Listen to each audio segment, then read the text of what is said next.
Salut jeunes pousses, c'est Tom le jardinier. On se retrouve aujourd'hui au jardin sous la pluie parce que je vais te montrer qu'il y a quelques petites choses à faire malgré la pluie. La première chose à faire, c'est d'installer un pluviomètre. Cet outil tout simple te permettra de savoir combien il a plu durant une certaine donnée.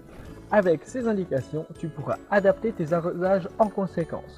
Place-le à un endroit à bien dégager, pas à l'abri d'une maison ou d'un arbre. Comme ça, tu as un résultat le plus précis possible.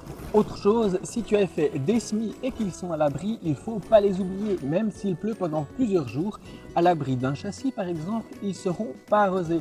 Donc pense à arroser aussi.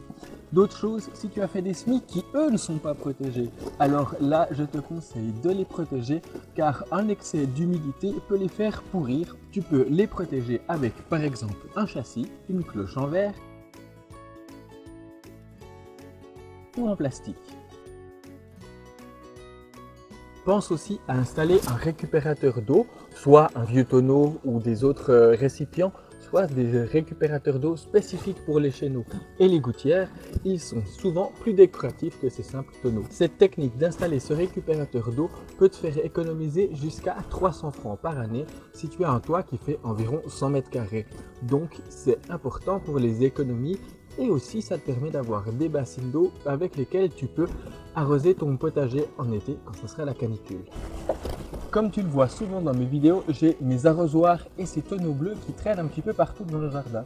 Et bien, ça me permet de maintenir l'eau à une température ambiante et cette eau, elle est naturelle. Elle n'a pas été traitée au chlore ou avec des UV et elle est sans calcaire. Ça sera bénéfique pour tes semis. Voilà, moi je vais aller me rentrer à l'abri. Tu sais tout sur la récupération d'eau de pluie et pourquoi elle est bonne pour le jardin. On se retrouve tout bientôt pour une prochaine vidéo. D'ici là, bon jardinage. Ciao jeunes pousses.